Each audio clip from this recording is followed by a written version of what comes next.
then. Hi, everyone. Thanks so much for having me here and also for organizing this great seminar series.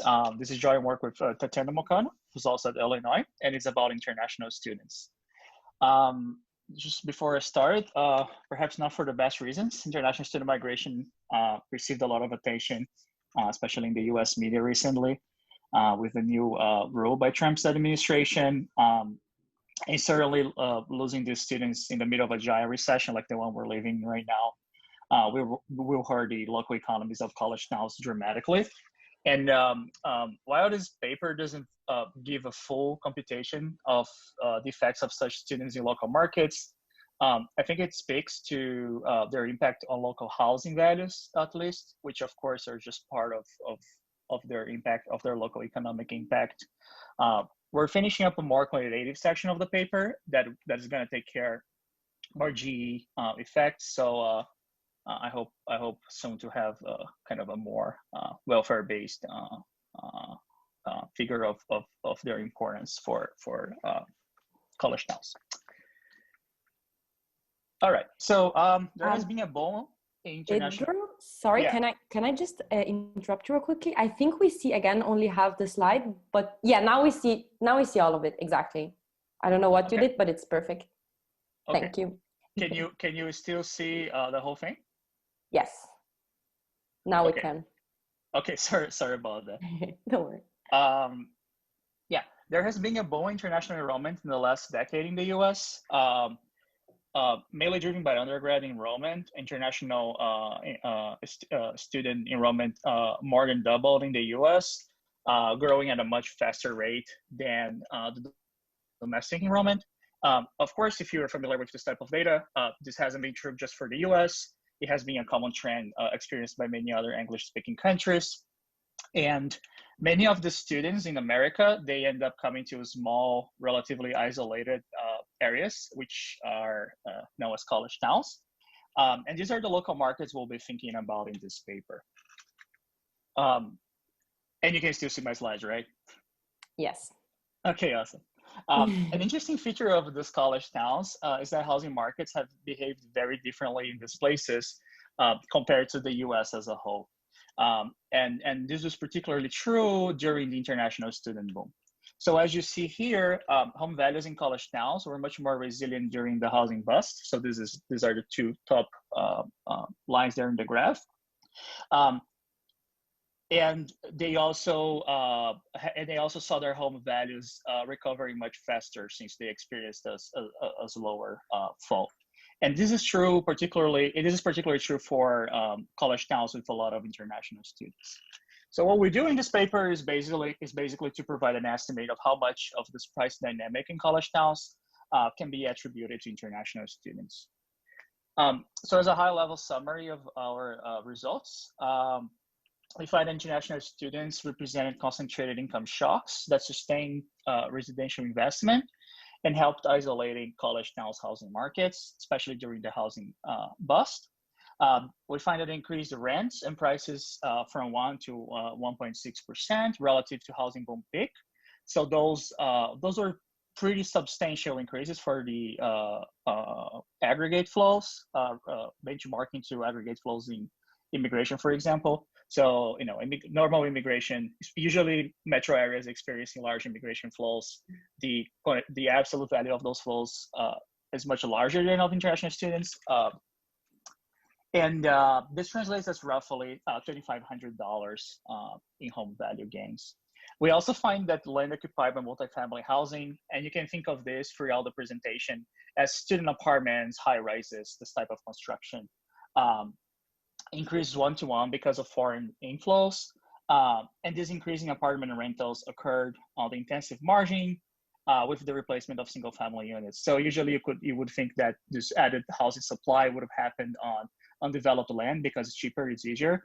But we see in college towns, we see this expansion in college towns happening on already constructed land and just replacing whatever they had there before with multifamily housing. To fix ideas, this is basically what we mean by replacing single family homes. So this is actually a picture from Urbana-Champaign, where I live. It's near campus. And basically what you're seeing here is a house that had been converted into small apartments for students, being taken down to give birth to high rises similar to the ones that are already in that block, as you can see in the picture. This added supply in college towns came with very different features compared to the usual student housing you usually find in the US, which changed dramatically the landscape in college towns. So this is a representative agent of what a student housing would look like in America. So, you would have a previously single family home that had been converted into small apartments that was built maybe in the 60s, pre-rundown. There's always like a destroyed couch in the front porch. And what we see in terms of construction now looks much more like this on the right. So this is a student apartment in Gainesville, Florida, which is a college now. And this is what developers like to call the new student luxury living. So this apartment, for example, even has golf simulators. So it's not, one can think of whether they're catering to different people or whether, students became extremely rich very fast. So we'll have something to talk about that as well in the paper. All right, so we contribute to two main literatures. The one that is sort of more relevant for the seminar is the immigration literature, of course. Usually papers that are looking at the effect of immigrants on housing prices, they find sort of mixed results. They are consistent, but if you look at papers that use city level data, those tend to find that rents and house prices increase citywide. And those that look at neighborhood level, especially the ones that immigrants settle more often, you see a decrease in home values. That's of course because of native flight and other reasons. And international students are different from traditional immigrants in two very important ways. Those distinctions matter more in terms of motivation and how we're interpreting our results. But I think they are nonetheless sort of relevant. The first is that students are not allowed to work outside school while they are students. So there are visa restrictions in the US. Of course, after they graduate, they could at least go on the labor market. But while students, they're not allowed to work outside campus. So what this does in practice is that it shuts off a potential displacement of natives on the labor market, which if you're thinking of a spatial equilibrium, this would counteract rental growth by potentially depressing wages. And a second important distinction, which will somewhat play a role in how we're interpreting the results in the end, is that while traditional immigrants finance local consumption using wages that they earn in the country they are settling in, international students are going to finance consumption using home country savings. So either parents' income or the money the parents are sending, or just the money they had in the country before. This implies that if you're thinking of international student inflows as a sort of a plausibly exogenous income shock, because their income is being exogenously determined to the local economy of college towns, that's a very different economic mechanism going on. When you're thinking just normal immigration. So we argue that these inflows are an important countercyclical factor, especially during recessions, when you would see wages and the local economy depreciating, and then you're kind of essentially getting something like some sort of a tourist type of local effects. We also contribute to the education literature, which has been increasingly paying attention to international students, mostly in terms of student outcomes. So people are interested in knowing whether those students are crowding out native enrollment or cross-subsidizing natives. They do find that international students are an important source of revenue, which helps expanding enrollment for domestic students and also keeping college affordable, although it's not affordable at all, but more affordable than what it would be otherwise. And then we're looking at the broader dimension here by looking at local markets and not just student outcomes. Before I get into the actual paper, are there any questions that you want to pass now? Or no? Okay. All right. So the first thing we do is to select a sample of college towns, since there is an actual definition of what college towns are, sort of a loose definition. So what we do for that is we impose two requirements that seem to match what people think when they think of college towns. The first is that students, some part of the population, some expressive part of the population should be made up by students. So we require that to be at least 10%.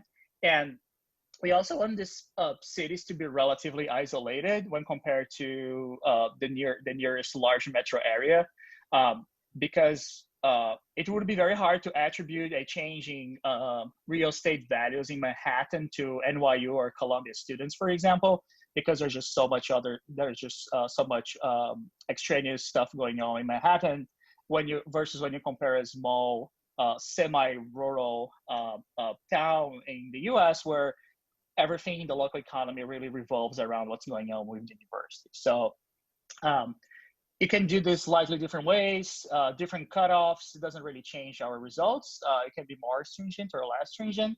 But this is just from the beginning, this is just a decision you had to make so that we know the markets we'll be looking at. And this doesn't depend on international student inflows as well. So we would have cities, college towns with very small inflows of international students and others with receiving a lot of international students. So we're left with 241 college towns. So we are actually using what would be the city definition based on census versus counties, for example. Those would be too large for most of our sample, geographically too large. The cities are pretty dispersed across the country. They are relatively small. There's about 51,000 people. They include 454 universities, and even though they only represent 4% of the U.S. population, they account for a third of higher education enrollment. So those are very important markets where most students in America live for a good chunk of their lives while they are in college or in grad school. The distribution of universities in these college towns matches pretty nicely the one in the national level as well. And the enrollment and international student share is also pretty similar to just using all universities in America. Okay, so this is how college towns are distributed across America. So you can see that if you're familiar with the map of metros in the US, if you were to overlap this with the large metropolitan areas, those two maps would be pretty much disjoint, which is to say that a lot of these markets are completely sort of unknown or unexplored when you're just focusing on metro areas, exactly because they are located in sort of isolated areas, especially the ones here on the northwestern part of the country. Okay, any questions before getting to the empirics? No? Okay, so we use pretty standard data. The biggest work we had was just to harmonize and match all this stuff because the geographies were all different. So we use home prices from at the census tract level because we need a very granular home price measure coming from the FHFA. We use rents from the census ACS and Zillow. All the university student related data comes from iPads. We also have some administrative data that it took us years to get from the immigration department. And then we also use land cover satellite imagery from before and after the international student boom. So the main empirical design we have in the paper is a first differences model. So we're going to be regressing log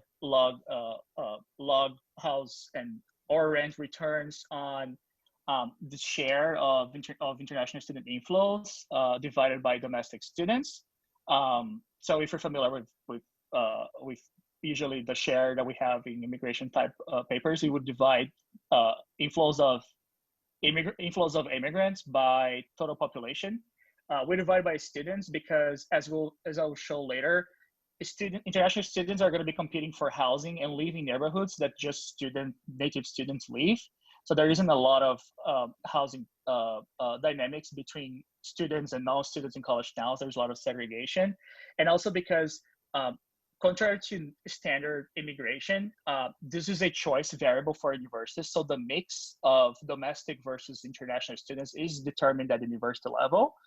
So this is the sort of the choice control variable that really matters for universities, which obviously don't have any power on the total population in the college town.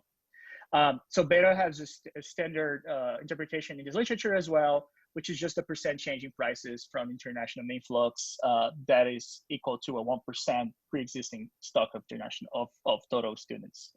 Then we control for some other stuff that is now we know affects prices as well. And since we're not divided by the population, we have population growth in there as a control. All right, so as usual, immigration inflows might be endogenous. So what we do here is we use a slightly different shift share instrument from the usual Bardic type instrument. So we call this a national level shift share.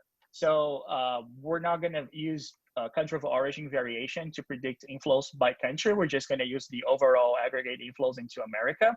And the reason we do this is basically because if you want to be predicting, if you want to use this sort of a enclave type of variation from, if a city has a lot of immigrants from China in the past, it's more likely that the city is going to attract more Chinese migrants in the future because of networks, because of local amenities, et cetera, et cetera.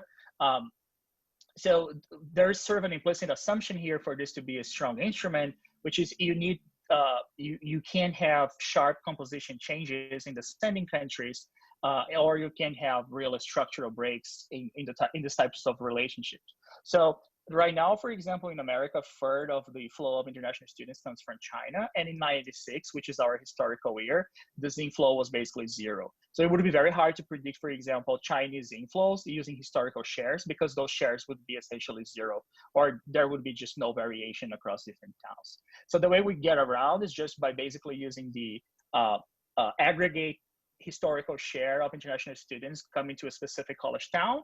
And the idea is that if a city was receiving a lot of international students back in the day, it makes the city more likely to receive students in the future. That might be because these universities were already able to establish outreach abroad or international offices or their brand and so on. This relationship is actually pretty strong and stable over time. So out of the 36 top receiving college towns in 96, 36 out of the 50 top receiving college towns in 96 remain the top receiving destinations nowadays. So this is pretty stable over time. So there are two identifying assumptions. The second is sort of added because we don't use a country of origin variation.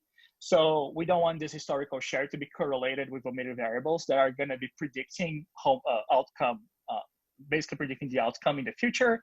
And we also don't want international inflows, aggregate international inflows, to be correlated with local economic conditions of college towns. So if Champaign is doing pretty well, Champaign-Urbana is doing pretty well, or Ann Arbor is doing pretty well, we don't want the aggregate number of international students in America to be driven because of whatever is happening in Ann Arbor or Urbana-Champaign. So why do we pick 96? This is as far back as we can go with the data. That was the first reason. So you would like to go as far back as you can, as long as you can still have that predictive power in the instrument. I will say, however, that 96 was a pretty representative year in terms of inflow. It wasn't specifically a year with a lot of inflow going on. So if we do the instrument using 97, 98, 99, 2000, and any other previous year, it doesn't really change much the results, because as I said, these relationships are pretty stable over time. If you're familiar with the new literature, applied metrics literature on Bardic type instruments, there's a bunch of stuff you're supposed to do now when you use shift share instruments, because our instrument is not using all the same variation that most Bardic type instruments use. There's some things we can't do directly from this literature. We do on one of the tests from Paul Goldsmith-Pinkham's and co-author's paper, which is essentially to see whether the historical share the variation historical share across college towns can be explained by the other covariates that would predict home price appreciation. And then you can see with the R squared that a lot of the variation remains left to be, remains unexplained by these covariates, which is usually good, because then if a lot of this variation was explained by these covariates, it would mean that basically the 96 share would be correlated with those, and that would be bad in terms of some omitted variable that could be driving, that could be causing a problem in that first identifying assumption we had there. The other issue that I'll mention very briefly is that since this is a constructed sample, you might worry that we picked a sample of winners, which is very common in finance, for example. So maybe there's something about these college towns that makes their housing markets just very, very specific, and maybe you had very secular trends. Let's say prices were going up in these places for a long time, and this growth factor was determined long before international students. So we look at pre-trends in different ways. This is sort of an interesting picture where we're basically regressing whether pre-international student boom prices predict during boom prices. And you can see that there is mean reversion, which is a widely stylized fact in housing markets. So usually periods where you have a slow price growth or a price decline are followed by an increase in prices in metro areas, for example. So we do other tests, and essentially we don't find anything in college towns that make them look different. And we do see also that college towns that were growing in terms of home values during international student booms were very similar to those ones that were not growing that much in all other observables, except in terms of international student inflows they received. Okay, so this is the first stage. We're reporting this effective F statistic, which is the most stringent measure you can have for the first stage. It's much more stringent than the usual F statistic, so it's pretty high. So this is sort of expected since the predictive power of the instrument is really strong. Like I said, a lot of those schools that were receiving a lot of international students back in the day still receive a lot of international students. And if we were to use country of origin variation, we still get basically the same results in the paper, but then the instrument is weak, so it will go to like a weak IV type of framework. So we think that as far as identification comes, this instrument doesn't have a problem, and also gives you this kind of side benefit of having a very high predictive power. So these are the baseline estimates for house prices. So from the left, we regress with no controls, and then we go all the way to the right where we have the full specification. And then let me just plot the IV as well. So you can see that the OLS estimates are slightly upward biased with respect to the IV. What this estimate implies is that an international student inflow equal to 1% of the pre-existing stock of students leads to a price increase of 0.1%. So this usually would find about 1, so 10 times larger for immigration inflows in the literature. Like I said, the absolute number of flows here is much smaller. So it's kind of hard to compare, I guess. But given that those are students that are not actually buying homes, this is sort of a large estimate somehow. So this is the same regression for rents, and then we use rental data is a little bit trickier. So we use sort of different estimates. So in general, we also find that they increase the rents in college towns as well, usually by a smaller magnitude, which is also common because home prices are going to capitalize the full future stream of rents. So you just tend to find larger estimates in prices than in rents. So just series of robustness, I think the most interesting one is to basically run placebos using certain types of domestic inflows instead of international student inflows. So we do have, because we're using the share, we're controlling for changes in total enrollment, which picks up domestic enrollment. But we might be worried that maybe this is being driven by out-of-state enrollment, which has increased a little bit during the period, about 5 percentage points. Hasn't been dramatic, but there was an increase, or maybe just because of domestic students in general. So what we do is we basically run the same model using different sources of variation to try to identify domestic inflows, which are obviously much harder to identify than international, students, because international students, you can use sort of the same immigration type variation like we're using. And if you're using domestic, that is basically like domestic migration in America. So it's just, it's just harder to try to get a good source of variation. So basically find no results for this placebo type test for using this different domestic inflows. So everything that's not significant. And the second robustness I want to show you that I think is... Excuse me, Pedro, yeah. Can I ask you a question that was written of one of the attendees in the chat? So basically the question is, why do the IV results change when you add controls? Is this a sign that the IV may not be very clean? So it's probably referring to the first one. Yeah. So the last column, which is actually what I said is our full column, we do have static controls here.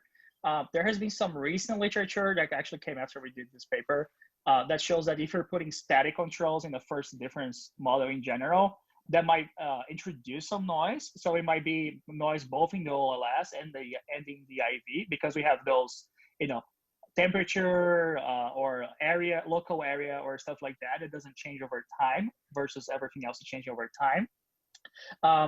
So when we don't include those, you don't see the same difference between the OLS and the IV. So I'm referring to the first and the second columns here, the first and the second bars.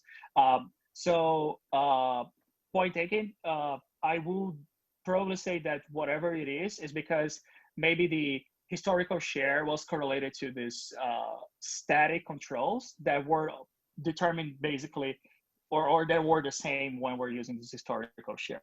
So if you don't like those, that's why we report the other estimates, so that if the IV is picking up this sort of confoundedness from the static controls, then you don't have that problem. Okay. Okay, thank you. All right, so what we do here, and this is sort of important, not as only like a sensitivity analysis, but also to speak to our interpretation that they were important during the recession and also during the recovery. So what we do here is that from the left to the right, we gradually drop the last estimation year in our sample. So in the first column, we would stop in the baseline, we would stop in 2015, 16, we're dropping 15, stopping at 14. The second column, we drop 14, stop at 13, and so on, all the way until we're left with just a one-time simple first difference. So the idea here is that you don't want to see this estimates changing a lot, which then would imply that there is this 1 year that is driving a lot of the effects we find. So we don't see that change all the way until we basically don't have any data to run the regression anymore. And the way we interpret this in light of what we, sort of the take we're having here is that a lot of this, a lot of the variation is coming from both the recovery period, a lot of the effect is coming from both the recovery period and also from the bust period. So it's not being driven just by recovery years and it's not being driven by just the bust years. So that was good to see as well. So what I'm going to do now in the last part of the paper is to focus on within city dynamics, which essentially is going to be to explain the mechanisms of the paper. How much time I still have? 5? Okay, awesome. Sorry. So about 5 minutes. Okay, great, thanks. So we're going to motivate this with 3 stylized facts that are not necessarily surprising, yet very robust in our sample. And the idea of highlighting these facts is that it's going to sort of guide what we're thinking in terms of mechanisms and how those mechanisms would be at play in college towns. So the first fact in our sample, which is certainly true for all students around the world, is that students are mostly renters. So, international students in particularly, 93% of those are renters versus 38% of the overall population. Home ownership in America is very high, about 60%. As all renters, students tend to live in multifamily houses or apartment buildings. And because college towns have a lot of students and students live in those apartment buildings, a lot of the local housing stock is made up by apartment buildings. So the average number of housing of multifamily housing in the US from the overall stock is 25%. And that share is much higher, about 40% in college towns. The other stylized fact we have, which is certainly true not only in college towns, is that students tend to live near campus. So in our city, 70% of students locate within 2 miles from campus. And because they live near campus, a lot of this housing stock of apartment rentals is also going to be near campus. So if you're thinking of a monocentric type of model here, you can think of the university as being the central business district. And if you're shocking college towns with student inflows, both native or international, those students are gonna want to live near campus, and they're gonna live in apartment rentals. So students not only live near campus, but they also live in very different neighborhoods than non-students. So this is Urbana-Champaign, and where you see this kind of a more dense area, this is the sort of the heart of campus. So as you can see, students live near campus, very different neighborhoods than non-students, and also the neighborhoods near campus are much more densely populated than the stuff that is kind of more of like the corn farm that we have here farther out. So I'll spend too much time here, but the basic point we have is that why would you expect to see different effect from international inflows versus domestic inflows? And the basic case we make is that those students they do pay more for housing. We see that for the same type of housing, they do pay higher rents. We see that in our data. They do pay 3 times more tuition than in-state students, for example. And again, their income is much more likely to be exogenously determined to local economic conditions than of native students, since most students in American universities, especially public universities, end up being in-state. So this is just plotting income, international students' sort of lower bound of income with respect to the local income. So what you can see here is that over time, there is increasing sorting of higher income international students. And again, this is just a lower bound because this is what they need to prove that they have in their accounts if they want to attend that university. So let me just finish with the first mechanism, which I think is the most interesting, which is that land conversion I showed in the beginning. And our basic idea here is that we're going to be looking at satellite imagery that we can parse out what type of construction is occupying that land plot. And what we know from nearby campus is that the share of undeveloped land didn't change. That makes sense because a lot of the land is owned by the university near campus. So there can be actually no construction. It's like the quad or, like the main green areas of campus and so on. And what we see, however, is that a lot of the land that had been previously occupied by single family housing before international students was converted into land occupied with multifamily housing. So you went from having those small houses into having large apartment buildings, for example. So in the last column here, what we do is we regress the change in land occupied by multifamily housing near campus on our international student share variable. And what we find is basically that having more international students coming to a college town led to a faster conversion of land near campus from single family home to multifamily housing, which we take as evidence of that conversion mechanism that I said. And then just to wrap it up, so what we find, or the way we see these results, is that international students helped insulating local housing markets during the housing bust, and also helped in the recovery process of this housing bust. And the very basic idea here is that the cities were getting the sort of exogenous income shocks that helped sustaining residential investment. They also densified college towns, which was this intensive margin response versus just building on undeveloped land. And we do think they're likely to have other counter-cyclical consumption impacts. So we know that there's been, for example, a lot of change in restaurants in college towns that are much more ethnic now and much more diverse. There's been a lot of added consumption amenities that are trying to cater to the students. So those are the things we want to take into account going forward. So yeah, thanks so much. Okay, thank you very much, Pedro. Does anybody have a question or a comment for Pedro? Then I would please ask you to raise your virtual hand now, or to type in the chat, whichever is easier for you, and then I will give you the floor. All right, if you guys still need to think about it a little bit, in the meantime, I would actually have a few questions for you. Yeah, sure. I mean, so first of all, I think this paper that you've been working on is brilliant, and it's extremely important, especially literally in this situation now where, you know, the US has this ban, you know, this immigration ban for students. You know, it really shows the relevance of students for the housing market as well, right? Which is maybe not the most immediate channel that comes to a policymaker's mind. So I think it's really extremely relevant. My questions, I think, so there are a few questions.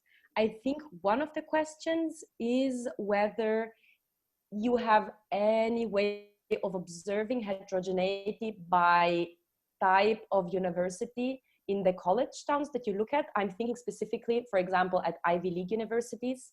So what I'm thinking is that, you know, students that go maybe to a private university will have, you know, a higher budget, which means they will be able to spend more on rent. Whereas maybe students that go to public universities or, you know, universities that are less expensive might have a lower budget. So, you know, you could maybe find like some differential effects. Yeah, we, I don't think we have a super clean way of looking at it. We do just like, you know, split the sample to try to look at, you know, sort of different patterns. We do see sort of the opposite. We do see that a lot of this was actually coming from college towns that are primarily what they call here land grant institutions or big public state schools. So in this sort of overall spectrum of university costs, those would be at the lower end, which is sort of not true anymore for out-of-state students because, you know, coming to U of I, for example, is not that much cheaper than attending Columbia for international students. If you're in-state, of course, it's much cheaper, but from the perspective of international students, it's not that much cheaper.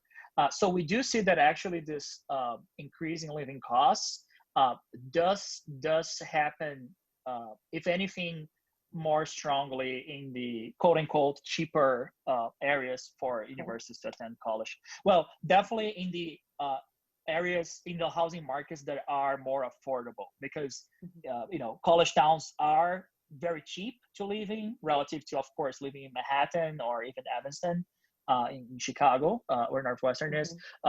So, you know, if anything, it's on the low end of the cost spectrum. Okay. Super interesting. Yeah.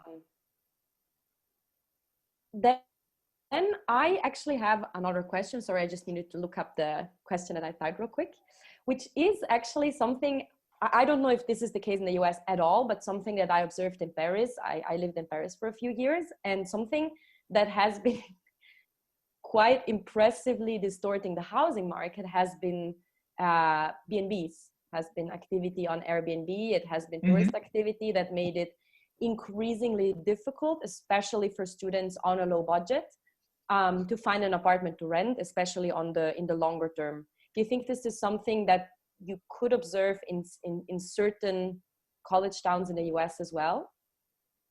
Yeah, I think that's actually a great question. That's one of the reasons why we were not super, you know, so for example, we don't have Berkeley in our sample.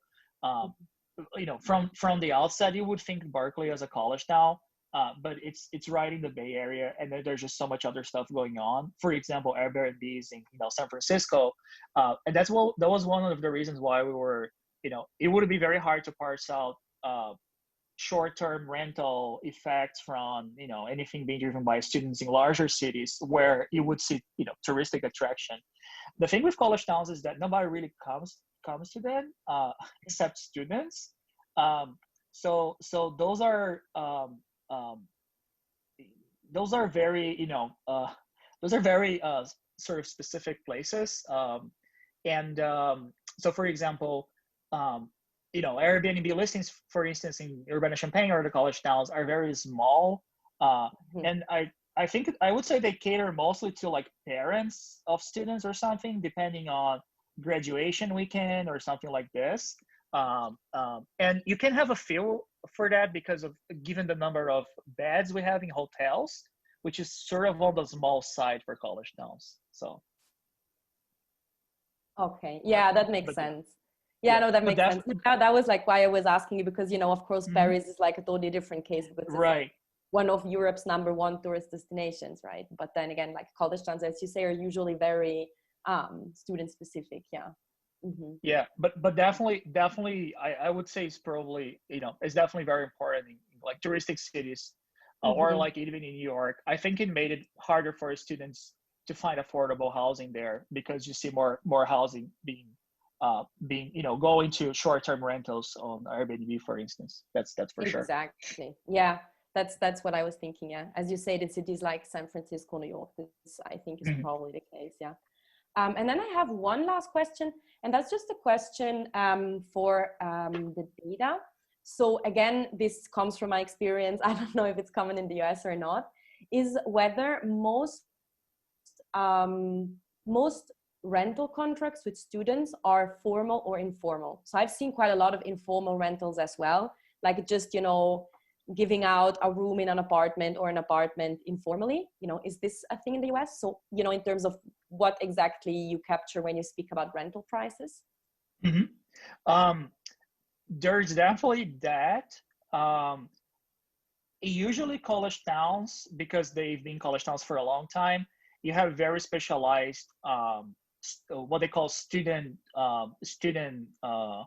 housing companies. So those are either the landlord which is just a company, or the actual developer. So they do have sort of a very standardized procedure versus a more informal renting procedure. And I do think this has been actually increasing over time as well, this degree of sort of how formal contracts are. So and this comes a lot of from sort of the hazard in the market. So they tend to think that students are going to destroy the apartment, or set stuff on fire, and smoke, and I don't know what. So this is also another reason that we can't really speak to, but we have some sort of at least news and stuff like this, that you would see sort of the mom and pops landlords. So it's this kind of local couple, they own a couple of properties near campus, they would rent those out for students. That would be a more informal sort of arrangement. You're late in your payment, it's okay, maybe I don't know what, they come down for dinner, that type of stuff. And you do see that sort of being replaced with the sort of very corporate-like ran large apartment buildings, those luxury ones. So if anything, even more structured now. Okay, that's interesting. Yeah. We have one more question by Jeremy. Jeremy, would you like to unmute yourself? Yeah.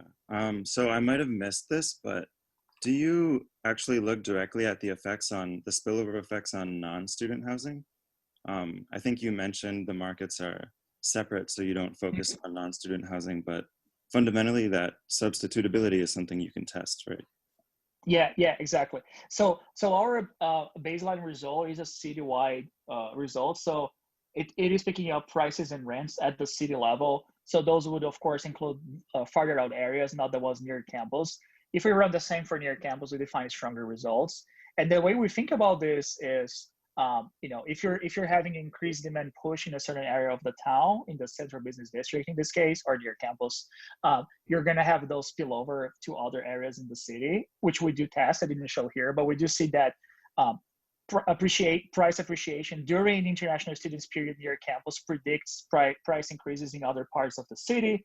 And that was actually not the true before the international student boom. So you would see this very dissociated price dynamics within college towns. There was something going on with students, there was something going on for non-students, and those different neighborhoods seem to be much more integrated now, mostly driven by what's happening near campus because of the student inflows. Thanks. Yeah, thanks for the question. Okay, so Pedro just look at the fact that you got 3 million international students hitting like 250 towns. And now I'm just going to show something with like 300 million, so which is 0.3 billion workers, migration workers hitting like 250 cities. And let's see what's going on the housing price, okay? So this is a project joint work with Zibin, and we're working on the migration and their housing constraint in each cities that we're looking at and how this changes their inequality. And our major part would be a model that we use data to do economic accounting work. I would more like say it's a spatial accounting. Okay. So the motivation I would like to put two parts. First is more like a general question. So we know that this rapid growing emerging economies, they have very significant spatial characteristics. So the first one I would say, okay, we do observe people moving from less developed cities to more developed cities. And then there's a strong rapid growth of housing costs if you measure it either in rent or in price. And especially in these more developed cities with worker inflows. And then there's a very strong enlarged income inequality within and across regions. So the first question actually Shea and Moretti asked in their 2018 paper is that are these things correlated? Yes. So in their opinion, they're using US data. They're saying, okay, this massive migration inflow into San Francisco and New York plus the housing constraint in these locations creates spatial mislocation because these locations are much more productive. And if it's possible, we should, if there's no nature limit, like Manhattan is as large as United States, we should just move everybody to Manhattan. And we are looking at like, so this is like a very strong pattern there about the spatial mislocation. And we are looking at like one more further step. How does this migration and housing constraint changes the inequality pattern? So in this paper, we're looking at migration, housing constraint, and their housing ownership inequality. And this will eventually end up with like larger income inequality in the whole nation. So the second part of the motivation, I would say, why China? So first, I'm Chinese, I care. Second, China's 40 years rapid economic growth fits the scenario like perfectly. So what's going on with the massive migration in China? You got 0.3 billion workers migrating to more developed cities in 2015. So our data is like 2005 and 2010. We don't have this much, but we still get 0.2 billion. So it's like almost more than 20% of the whole nation's workers. And then these numbers kind of look like crazy, but actually I experienced it. So there's got 300% to 700% growth in housing cost in more developed cities just in 10 years. So if you think about a city, you know, like Beijing like 100% fits with the 700%. This is the craziest number so far in China going on. And then the third one would be like, look at the Chinese income inequality. So this inequality level grows fast among urban households. So in a new AER paper by Piketty and his co-authors, it's like we're going from Sweden to United States. Okay, so these three things are really like going really fast and dramatically going on in China. And what's even worse, because we're talking about housing constraint. So China has another thing, which is kind of China specific. So we have a very restrictive land supply policy. This actually may strengthen the already existing pattern. So let me show you in 2 slides how strong is this land supply policy restrictive. So first, there's the Chinese central government has some incentives trying to balance out the growth between regions because the coastal area is developing very fast. So they want to distribute more land supply to these less developed cities. It's more like using land as a transfer device. So as a result, you know, for instance, if I just giving a lot of like land, construction land quotas to Colorado, but they don't have any people. So as a result, cities are losing workers. They get much more land supply quotas. And the second is that there's some like national food security concerns. So the central government has an incentive to use an arable land minimum requirement to secure food security. So each city or each province has so now it's each province, so the situation is getting better. But back in the history in 2010 and 2005, each city has a quota, which we call it red line. So red line means you never cross the line to keep enough farmland. So here's my favorite example. So as a result, more developed cities keep a massive amount of farmland. The example here would be a map of Beijing. It's actually downtown Beijing. So the small red box here is Tsinghua University and Peking University. You could think of them like Columbia and NYU, okay? So this is Manhattan. And just 3 miles away, you got a massive farmland. So let me show you how many people live in this red box. There's 3.5 million people in this small red box, and you're keeping this much, 4 times farmland to grow whatever you want. So as a result, this actually worsened this spatial mislocation pattern and tighten this housing constraint in the larger cities. So what we do in this paper, first we want to document some significant spatial characteristics using comprehensive data. Second, we want to build a spatial general equilibrium model to match the data, and we want to quantify, okay, what is the force that is driving all of this? And eventually we want to conduct counterfactors. As you say, we think the current land supply policy is kind of inefficient. So we want to say, is there any counterfactors that we could reduce spatial mislocation, and more important to our point, reduce inequality? So the core literature lies on like 3 strands of literature. I don't think I have time to go over them very carefully. So the first would be this productivity gain of migration and how housing constrains migration and how this spatial mislocation looks like. So that's the outline today. So I will just go over the data, the model, quantitative results, counterfactors, and then I will conclude. So we use broadly 3 parts data. So the first part would be a population census in China in 2005 and 2010. This is a national survey conducted every 5 years that actually survey everybody in China. So we got household and individual survey. So for the sample, we have 0.2% of the national population and 0.35% in 2010. So this is a representative sample. So that's the only data that could allow us to conduct this spatial analysis.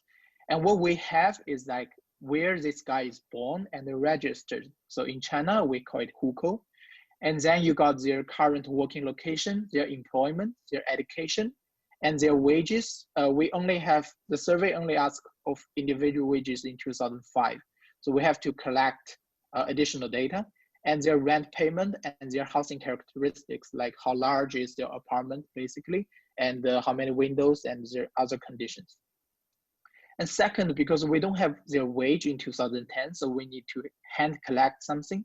So we hand collect statistics yearbook of each city for roughly 250 cities. And we need the urban statistics yearbook in 2005 and 2010 to get the data of this total construction land supply in each city above. So combining this annual wage income by sectors and the distribution of sectors from the employment status, we could actually calculate the high skill and low skill wage of each city.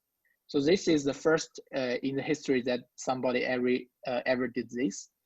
And then we have the long panel of urban household survey that we use as robustness checks and also use as parameter estimations, because this data is only every 5 years and we don't actually observe their financial wills. Okay, so first let me show you 5 stylized facts we think are very important. So the first one is migrant workers are highly and increasingly concentrated in certain cities. So by definition of migrant workers, we have a guy who is currently, for instance, who is currently working in Beijing, but his hukou registration is Shanghai, then he is classified as migration workers because it is really hard in China to change your hukou registration. And high-skilled workers is very standard. We just define them as college graduate or higher. So we could calculate something called the net inflow index for each city J is their current workers minus their hukou registered workers. So I put a summary table here. So actually I've plot in the next slides. Let's say what's going on first with the data we have. So you can say this means minus 4 million people. It's like -4 between -2 million people outflows. In 2005, you just got one city here, but in 2010, you got 6 cities here. And if you go to this dark red extreme, you got much more city, which is 4 more actually, which is super cities now. And if we look at the map, you can check this is 2005. So everywhere is losing population, okay? So we're saying China has a huge population, but they're all going somewhere. So they're literally going to Beijing area, Shanghai area, and the Zhujiang area, which locates Shenzhen and Guangzhou. And then if you look at 2010, the color gets much darker. So the cities initially have losing a lot of workers, they're losing even more workers. And the cities gaining a lot of workers, they're gaining much more workers. And if you look at the correlation over time, so this is net flow measured in millions in 2010, and this is 2005. The red dashed line is the 45-degree line. This line is way below 45. So which means the population of workers are much more concentrated in certain large cities. And then the second fact, if you look at the housing cost, increased dramatically with net inflow migrants. So I just plot all the measure of net flow in 2010. So now you can see the same city would appear in the vertical line. So you can say first, initially in 2005, the cities has many migration inflows already got much higher housing price. And so this is more like rent because we don't have housing price in this data sample. But actually initially we did a lot of robustness check using the housing price data, but that only have 50 cities. So we're better showing this picture. And in 2010, this line is way higher. So the housing price increased dramatically with net inflow of migration. And to go to fact 3 and 5, we need to do some definitions first. So we choose sale index, but everything holds as well for Gini index. So the beauty of sale index is that we can do a spatial decomposition. So we define 2 sale indexes. The first would be by income. So this would be the individual's wage income plus their imputed rent income. By wage, it would be just wage. So what is this imputed rent income? Because we don't have financial assets of them, but for Chinese family, their 70% of assets is in their housing wills. So the imputed rent income would be, they have their self-consumed space plus their actual rent income. So there's another institution background is in China is that there's no like Pedro's style, like there's professional groups that's renting this housing only for business use. But in China, the professional renting market is still in a very initial stage these days. So if you're back in 2005 and in 2010, it's basically just individual renters renting out their apartment or renting out part of their apartment. So this imputed rent income is, to our aspect, a potential lower bound for asset income because this is only the rent. We're not accounting their financial assets and also their housing price going up and the wills just appreciates. So given that, we can calculate the sale index at each city. So we can calculate the city level sale index, also the national level sale index in a summation way. And then we can calculate each city's share to national sale index. So for instance, we can calculate the Beijing share is 21% in 2005 and now 37% in 2010. So there's limitations. So this inequality we document here is inequality between major groups. So between locals and migrants, between housing owners and the non-housing owners, and between high skill and low skill. So it's not like the inequality just between everybody. So as a robustness check, we also use the long panel to show the details, but the long panel, we won't have this much detailed city level data. So first, fact 3, wage inequality within cities, they're not very correlated with net inflow. But if you look at income inequality in fact 4, the income inequality show very strong sorting pattern. So with the cities that has a huge inflow, the income inequality is way higher, and this trend is also improving over time. And if you look at cities' contribution to the national income inequality, the cities with much more migration inflow has much larger contribution to the national sale index. So the takeaway from this stylized facts is that how are they correlated? Yes. So how do the migration and housing costs explain the inequality pattern that we documented in fact 3 and fact 5? And is there any potential policy to lower this inequality and motivate more migration? So that's why we built this spatial general equilibrium model. So the model is built on the very classic literature of international trade, but we changed the trade of goods to what we call like trade of people. So you got the Eden-Coden framework of migration with high skill and low skill workers. So each worker makes their location choices subject to their preference, income, migration costs. And then each location has a local production function that combines high skill and low skill workers. And then we have this famous Erfordent and co-authors Berlin Wall paper for floor space market. So floor space construction is used fixed land supply because, as we know, the land supply is highly regulated by its government. And there's endogenous floor space price, which is pinned down by both residential demands coming from local and the migrants. And which is more importantly to China is that the local residents gain all the returns from the floor space market. With this in hand, I will go first with the worker's preference. So a worker's utility function combines like a worker O from home I moving to location J, subject to his preference, idiosyncratic preference, then a standard Cope-Douglas consumption function of final good consumption and floor space. And this is the iceberg migration cost. And this shock follows a standard Fisher distribution, which give us a nice property later I will show. And we can derive this individual's indirect utility function as a combination of preference. This V would be his wage, and S is skill. And this would be the housing cost in location J, and divided by iceberg cost. So through the— Sorry, Min, yeah. Can I ask you a question, please, that was asked in the chat? So NC asks, as the only gap between wage and income is the income from rent, do you control for the number of house owners in developed cities? You mean this plot? House owners. Yes, we actually knows if each household has their house or not. Okay.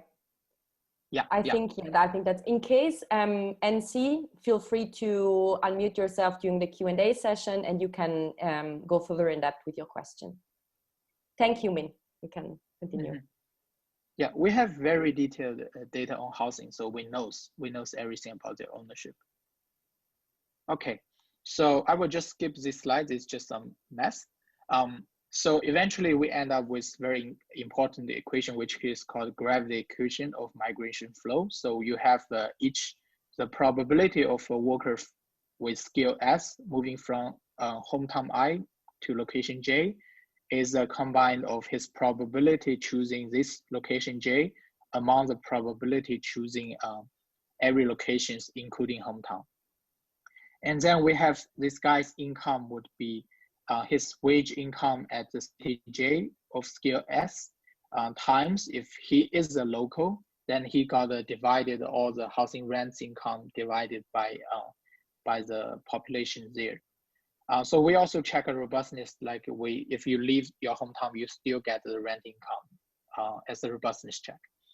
So the local production would be a production function combining technology argument high skill and low skill with elasticity of substitution sigma between skills, and we can derive their wage and skill premium. And finally, we got the floor space market clearing. So floor space is produced using fixed land supply and the plot ratio, which we can understand as the production capital there to produce floor space. And eventually floor space market clears with all the demand from all the households in that city equal to the total supply. So very likely there's only 3 parameters we need to be taken care of. So the first parameter is the share of this residential floor space in the co-product consumption function. So we inferred from the average, this is 23% from the Chinese urban household survey. So this gives us a beta equal to 0.377. And the second would be the estimation of substitution between high skill and low skill workers. So we actually checked tons of literature and we found there's no very stable or good estimation of this. I don't know why, but after so many years. So the skill premium equation, we took log of it first. And then if we run the regression, this will be running the skill premium on the ratio of high skill and low skill ratio. But of course, there's potentially some endogeneity with the error term because the ratio is kind of correlated with some observed city characteristics, for instance, amenity. So we use the housing admission reform in 1999 as an IV and run the data on the urban household survey. So the idea is that China has a college expansion in 1999, which expands all 3-year college and 4-year college. So you can see the peak comes in 2002. And after a while, the expansion just fade away. Okay, so we construct an instrument which index the time between 2001 and 2004, which is the boom there, interact with the province index.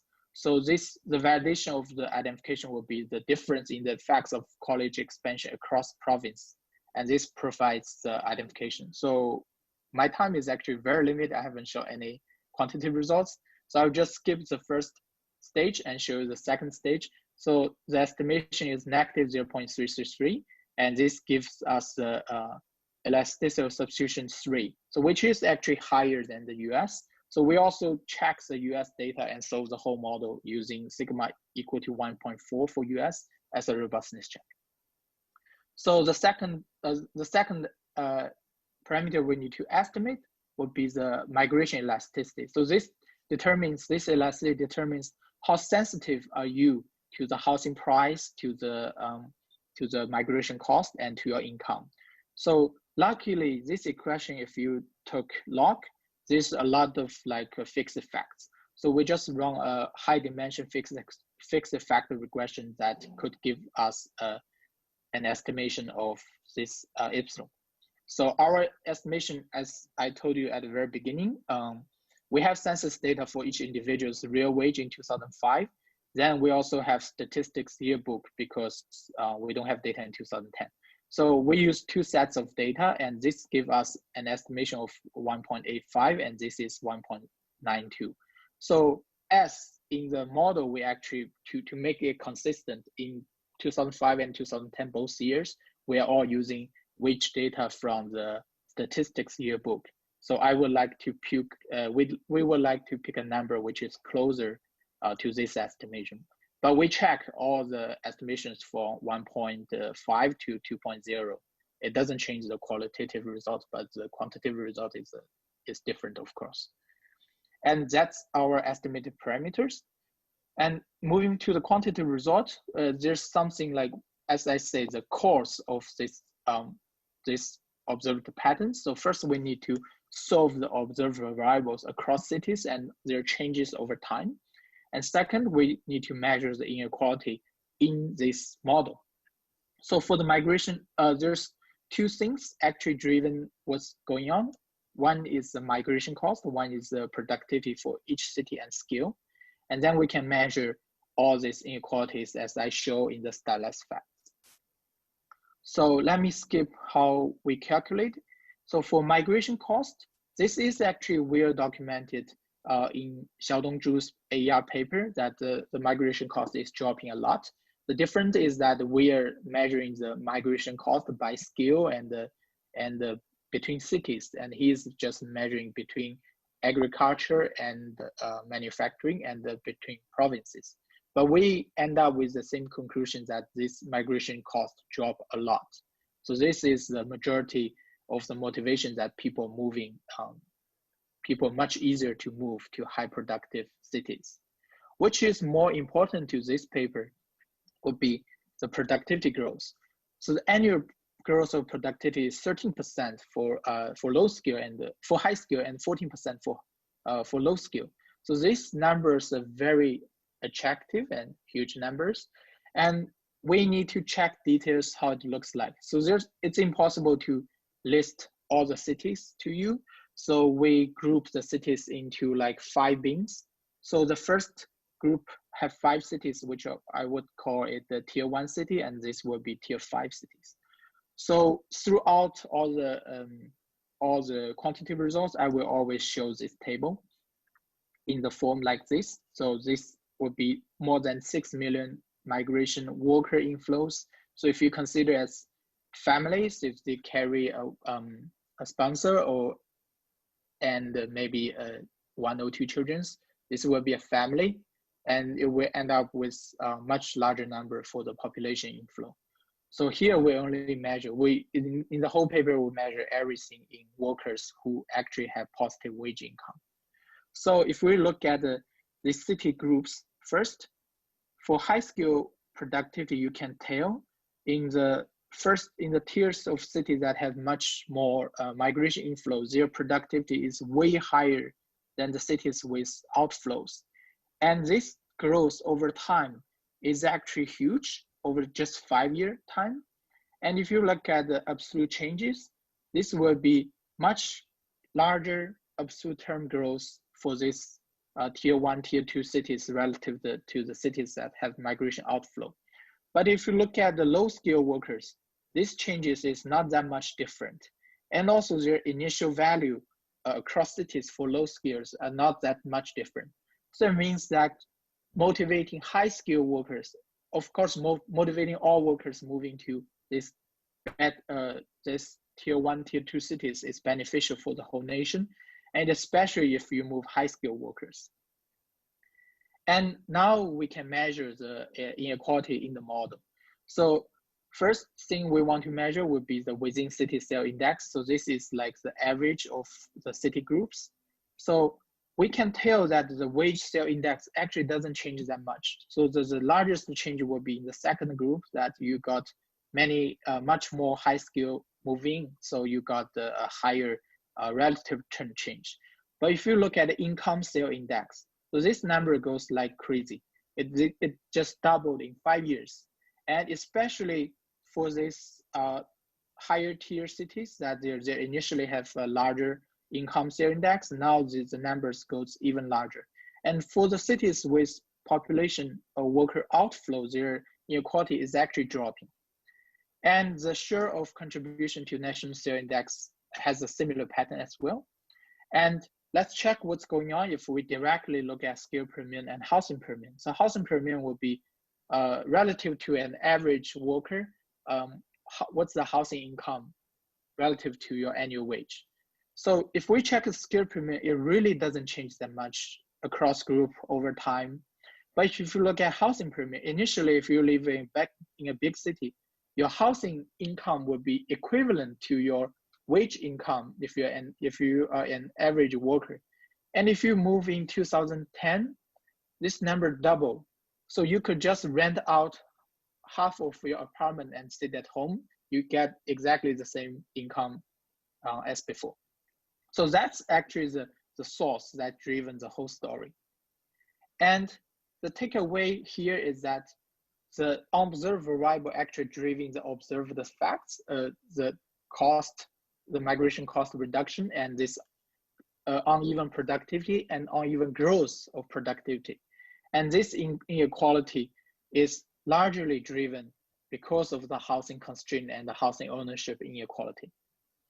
So we want to conduct this counterfactual, and actually we did a lot of many other counterfactuals.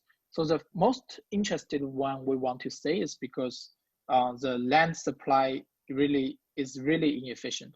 So what we do with the counterfactual, so we're redistributing the total land supply increment from 2005 to 2010 by the net inflows of workers. So I will say this will give us much more land supply in the more developed cities and much less land supply in the less developed cities. So we also consider that actually in reality, it's very hard to take away the land they already have, yes. So for the less developed cities, we're not taking away their land. So here with the picture comparing the reality and the counterfactual land supply. So we keep the total land supply increment fixed over these 5 years, but we're redistributing this land to the more developed cities, much more land, because they get much more workers. And if you see, initially, these cities, the majority of cities are actually losing population, as I show in the map. They get 30% more land in the 5 years. And the cities are losing tons of people, they're gaining 40% more land. And by counterfactors, they should get no additional land. And this second tier cities, they initially get 50% more. They should get even more because they're having much more workers. Okay, so with this land supply and also the and also we kept the redistribution motive from the central government that this land supply works like some kind of trade between different local governments. So the local government in a tier 5 city is actually giving the land to the first tier city and getting the benefit from this land income. So we could check how this counterfactual changes the model. So first, we got 9% more migrations. This is good. And where are they going? They're going to the first tier and second tier cities. And they're moving out from all the following cities. And because the larger city get, the inflow city get much more land supply, so their housing cost actually dropped a lot because they don't have that many more net inflows comparing to their housing costs. And this actually bring up the national housing price, but actually making the housing cost in these areas drop a lot. And if we look at the within city sale index, first, the national average dropped by 14%. And for these larger cities, they drop even more of their sale index. And they actually, the wage sale index doesn't change that much, but because of more low skill workers moving into these first tier cities, this drop a little bit. And then if we look at it, I probably skip this with the similar pattern. So the national sale index dropped by 18%. And if we look at skill premium and housing premium as like what's behind it, you can tell the skill premium doesn't change at all. But if you look at housing premium, the counterfactual housing premium really lowers a lot, and which is the main driven mechanism that this counterfactual really helps. So this counterfactual could help to move more workers to higher productive cities, and they lower housing premium in larger cities, lower the within city income inequality, and lowers the share of national income inequality. So this looks great. And we actually also conduct other counterfactors like property tax and redistribution, reform the intensity problems, and of course we can directly increase the land supply. And I'm not showing them today, given the time, but the thing is that if the counterfactual doesn't have a very strong redistribution incentive, it doesn't work to lower inequality. But of course it works to lower spatial mislocation because you allocate more land to land limited cities. But if the redistribution is not strong enough from that policy, it won't lower the inequality at all. So this is kind of like a counterintuition to a lot of literatures. So the conclusion here would be, we look at the migration and housing constraints in China, and this generate high housing costs in larger cities, generate high income inequality in larger cities and also the whole nation. And this also generate high income inequality across cities. So we also show that the migration-based land supply redistribution actually could lower income inequality, and allowing trade of land quotas between cities is actually a meaningful policy suggestion. And that's it. Okay, thank you so much, Min, for being, first of all, perfectly on time, and also for this extremely interesting paper and extremely relevant paper as well. Once again, I would like to give the floor to the audience. So please, anybody who has a question, raise your virtual hand or write in our chat. Yeah, I'll probably go too fast, but we don't have that much time. So. Exactly, you don't have that much time and you do a lot of things in your paper. So it's quite difficult to, to tell in a short amount of time. No, but I think it is an extremely interesting evaluation that you make, especially with the counterfactuals.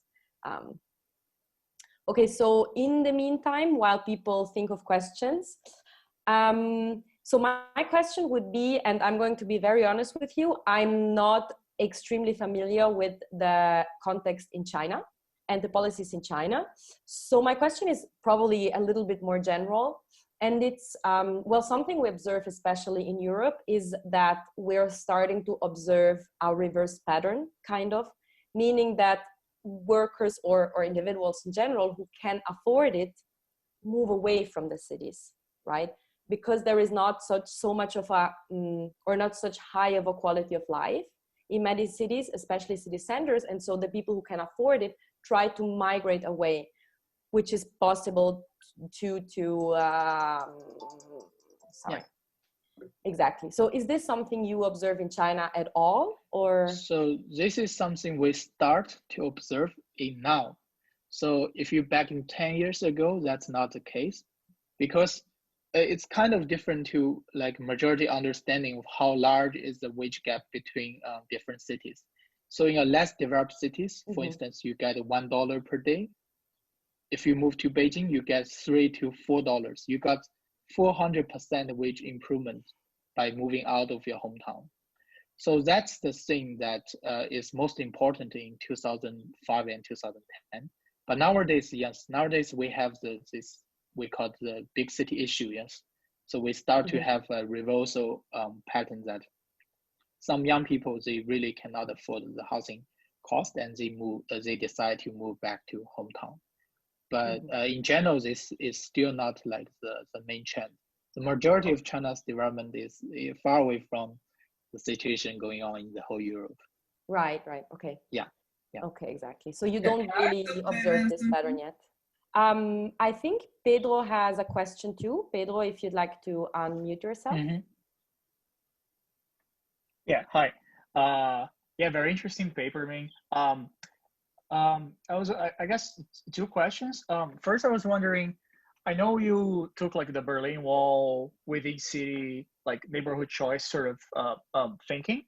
But then I was actually thinking how you can kind of frame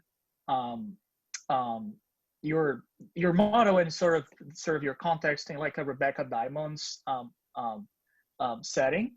Since you do focus on the sort of the skill ratio migration between cities, and I think a cool thing that you could exploit in sort of the setting is that usually you assume like absentee landlords, right? So all the profits from either expanded housing supply or just renting out are earned by people outside the city, or by someone who doesn't exist.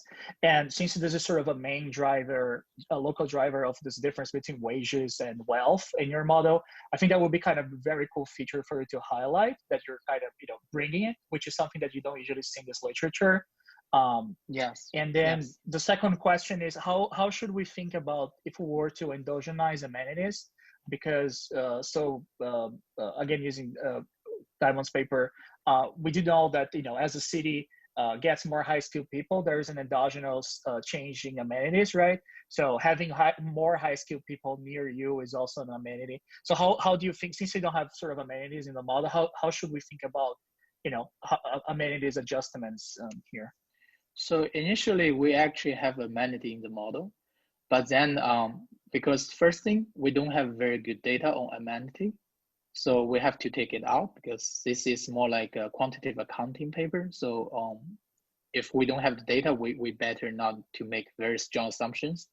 The second thing is that in the current framework, actually amenity goes into the migration cost. So for instance, we made the migration cost hometown, destination, and skill specific. So if a high skilled worker is moving from a small town to Beijing, then he's actually taking consideration of the amenity like Starbucks, coffee shops, variety into the migration cost, and also of course hospital and education. Yeah, but if like whenever we have like better data on amenities, we could actually take the amenity out, separate them from the migration cost. And I definitely agree that would be much more interesting, like how this amenity benefits the high skills in the larger cities. Yeah, any questions are very welcome. All right, are there any further questions? Okay, so I think we're already approaching the end of our time for today's session. Thank you very much for both of you. This has been an extremely interesting last session before the summer break, actually. I would now like to give the floor to Luca, who will conclude. So, Min, if you could just please unshare your screen. Mm-hmm. Thank you. Yes, so I will conclude the talk or the presentation, the seminar. So let me just yeah, I mean, I didn't say that at the beginning, but everybody, I mean, the speakers will receive the exchanges we made on the chat, and videos will also be available. As Alexia said, we are now taking a summer break, and we'll reconvene most likely in September. I mean, for sure we will reconvene. We do not know yet exactly the exact date, but there will be meetings again. And if you want to submit papers, just drop us an email, and then we'll look at the papers and your drafts. Okay, so and Min and Pedro, if you would like to stay, we might have a private talk, like 5-10 minutes together, yeah, right? Sure. Sounds good. Sure, yeah. Bye-bye, everybody. Bye-bye. Enjoy your summer break, everyone. Hope to see you all in September.